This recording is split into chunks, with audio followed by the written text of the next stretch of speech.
American പിന്തുണയോടെ വന്ന വെടിനിർത്തൽ നിർദ്ദേശം ഇറാൻ നിഷ്കരുണം തള്ളിക്കളഞ്ഞുവെന്ന വാർത്ത പുറത്തുവരുമ്പോൾ പശ്ചിമേഷ്യ വീണ്ടും കടുത്ത ആശങ്കയുടെയും ഭൗമരാഷ്ട്രീയ പിരിമുറുക്കങ്ങളുടെയും മുൾമുനയിലാകുകയാണ്.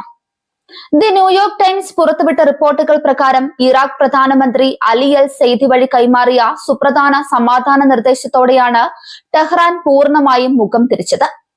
മിഡിൽ ഈസ്റ്റിലെ സമാധാന ശ്രമങ്ങൾക്ക് കനത്ത തിരിച്ചടിയാകുന്നതാണ് ഇറാന്റെ ഈ ഉറച്ച നിലപാട്. മേഖലയിലെ പ്രകോപനങ്ങൾ അവസാനിപ്പിക്കാനും സൈനിക ഏറ്റുമുട്ടലുകളിൽ നിന്ന് പിന്മാറാനും ലക്ഷ്യമിട്ടാണ് അമേരിക്കയുടെ പിന്തുണയോടെയുള്ള വെടിനിർത്തൽ രേഖ തയ്യാറാക്കപ്പെട്ടത്.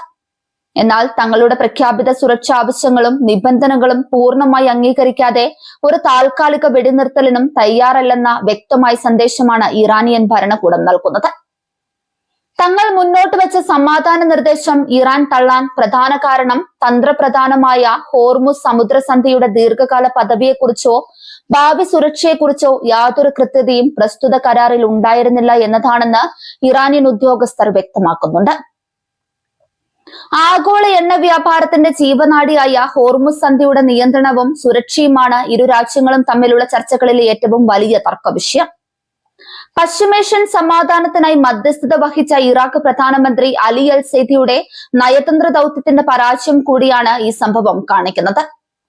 ഈ മാസത്തിന്റെ തുടക്കത്തിൽ US പ്രസിഡന്റ് ഡൊണാൾഡ് ട്രംപുമായി നടത്തിയ നിർണായക കൂടിക്കാഴ്ചയ്ക്ക് ശേഷമാണ് അൽ സെയ്ദി ടെഹ്റാനിലേക്ക് തിരിച്ചത്. ടെഹ്റാനിലെ ചർച്ചകൾക്കിടയിൽ ഇറാഖി പ്രധാനമന്ത്രി മേഖലയിൽ സമാധാനം പുനഃസ്ഥാപിക്കേണ്ടതിന്റെ ആവശ്യകത ഊന്നി പറഞ്ഞിരുന്നു. അതോടൊപ്പം ഇറാനെതിരെ ആക്രമണം നടത്താൻ ഇറാഖിന്റെ മണ്ണോ വ്യോമാതിർത്തിയോ ഉപയോഗിക്കാൻ അമേരിക്കയോ മറ്റ് വിദേശ ശക്തികളെയോ അനുവദിക്കില്ലെന്ന സുപ്രധാന ഉറപ്പും അദ്ദേഹം ഇറാനിയൻ ഭരണാധികാരികൾക്ക് നൽകി. ഇറാഖിന്റെ ഭാഗത്തു നിന്ന് ഇത്രയും ശക്തമായ ഉറപ്പുകളും നയതന്ത്ര സമ്മർദ്ദങ്ങളും ഉണ്ടായിട്ടും അതിനെയെല്ലാം നിഷ്പ്രഭമാക്കുന്നതായിരുന്നു ഇറാന്റെ പ്രതികരണം. കരാറിലെ വ്യവസ്ഥകൾ തങ്ങളുടെ പരമാധികാരത്തിന് വിഘാതമാണെന്നും തന്ത്രപ്രധാനമായ ജലപാതകളിൽ പാശ്ചാത്യ ശക്തികൾക്ക് മേൽക്കൈ നൽകുന്ന താൽക്കാലിക നിർദ്ദേശങ്ങൾ അംഗീകരിക്കാൻ കഴിയില്ലെന്നും ഇറാൻ നിലപാടെടുത്തു.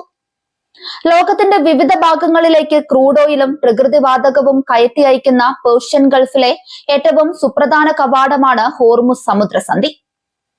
അതുകൊണ്ട് തന്നെ ഇതിന്റെ മേൽക്കോയ്മയെ ചൊല്ലിയുള്ള തർക്കം വെറുമൊരു പ്രാദേശിക വിഷയമല്ല, മറിച്ച് ആഗോള സാമ്പത്തിക ഭദ്രതയെ തന്നെ ബാധിക്കുന്ന ഒന്നാണ്. കരാർ നിരസിക്കപ്പെട്ടതോടെ വാഷിംഗ്ടണും ടെഹ്റാനും തമ്മിൽ നയതന്ത്ര ചർച്ചകളിലൂടെ പ്രശ്നപരിഹാരം കണ്ടെത്താമെന്ന പ്രതീക്ഷകൾക്ക് മങ്ങലേറ്റു.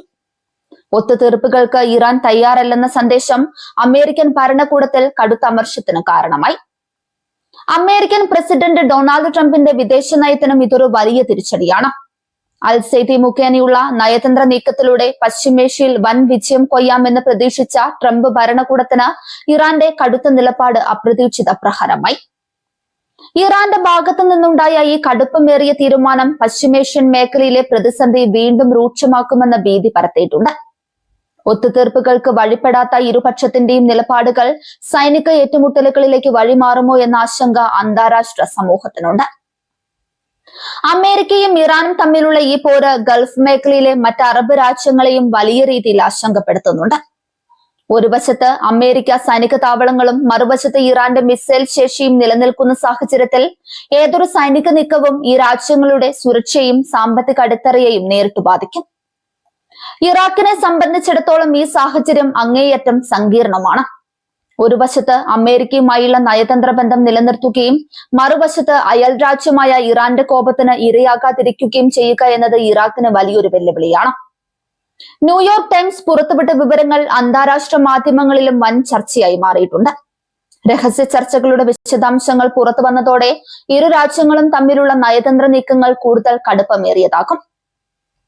ഹോർമുസ് സന്ധിയുമായി ബന്ധപ്പെട്ട് വ്യക്തവും ഉറപ്പുള്ളതുമായി വ്യവസ്ഥകളില്ലാതെ തങ്ങൾ ഒപ്പുവെക്കില്ലെന്ന് ഇറാൻ ആവർത്തിക്കുമ്പോൾ ഇറാന്റെ കടുത്ത ആവശ്യങ്ങൾ പൂർണ്ണമായി അംഗീകരിക്കാൻ അമേരിക്കയും തയ്യാറല്ല.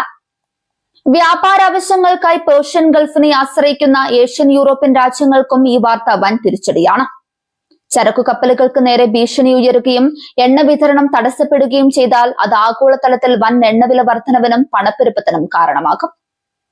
സമാധാന ചർച്ചകൾ പരാജയപ്പെട്ട സാഹചര്യത്തിൽ ഇറാനുമേൽ കൂടുതൽ കടുത്ത സൈനിക വിന്യാസങ്ങൾക്ക് അമേരിക്ക മുതിർന്നേക്കും. പേർഷ്യൻ ഗൾഫിലേക്ക് കൂടുതൽ വിമാനവാഹിനി കപ്പലുകളും യുദ്ധക്കപ്പലുകളും അയച്ച് ഇറാനുമേൽ സമ്മർദ്ദം ചെലുത്താനായിരിക്കും അമേരിക്കൻ പ്രതിരോധ മന്ത്രാലയം ശ്രമിക്കുക. എന്നാൽ പാശ്ചാത്യ ശക്തികളുടെ ഏത് തരത്തിലുള്ള സമ്മർദ്ദ തന്ത്രങ്ങളെയും അതിജീവിക്കാൻ തങ്ങൾ സജ്ജമാണ് എന്നാണ് ഇറാനിയൻ വിപ്ലവ സേന വ്യക്തമാക്കുന്നത്. ഇറാൻ കരാർ നിരസിച്ചതോടെ വരും ദിവസങ്ങളിൽ നയതന്ത്ര ചർച്ചകൾക്ക് പകരം പരസ്പരമുള്ള ഭീഷണികളും ഉപരോധ പ്രഖ്യാപനങ്ങളും വർദ്ധിക്കാനാണ് സാധ്യത. അമേരിക്കൻ കോൺഗ്രസിലും ഇതിനെതിരെ രൂക്ഷമായ വിമർശനങ്ങൾ ഉയർന്നു വരുന്നുണ്ട്. നിലവിലെ പ്രതിസന്ധി പരിഹരിക്കാൻ ഐക്യരാഷ്ട്രസഭയോ മറ്റ് പ്രബല അന്താരാഷ്ട്ര ശക്തികളോ അടിയന്തരമായി ഇടപെടണമെന്ന ആവശ്യവും ശക്തമാകുന്നുണ്ട്. ഇറാഖി പ്രധാനമന്ത്രി വഴി അമേരിക്ക നൽകിയ വെടിനിർത്തൽ നിർദ്ദേശം ഇറാൻ തള്ളിക്കളഞ്ഞത് മിഡിൽ ഈസ്റ്റിലെ സമാധാന പ്രതീക്ഷകൾക്ക് കനത്ത പ്രഹരമാണ് ഏൽപ്പിച്ചത്. ഹോർമുസ് സന്ധിയുടെ ഭാവിയെ ചൊല്ലിയുള്ള തർക്കം പരിഹരിക്കപ്പെടാത്തിടത്തോളം കാലം മേഖലയിൽ ശാശ്വതമായ സമാധാനം വിദൂര സ്വപ്നമായി തന്നെ തുടരും. ഭാവിയിൽ ഇരു രാജ്യങ്ങളും കൈക്കൊള്ളുന്ന തീരുമാനങ്ങൾ ലോകരാഷ്ട്രത്തിന്റെ ഗതി നിർണ്ണയിക്കുന്നതായിരിക്കും.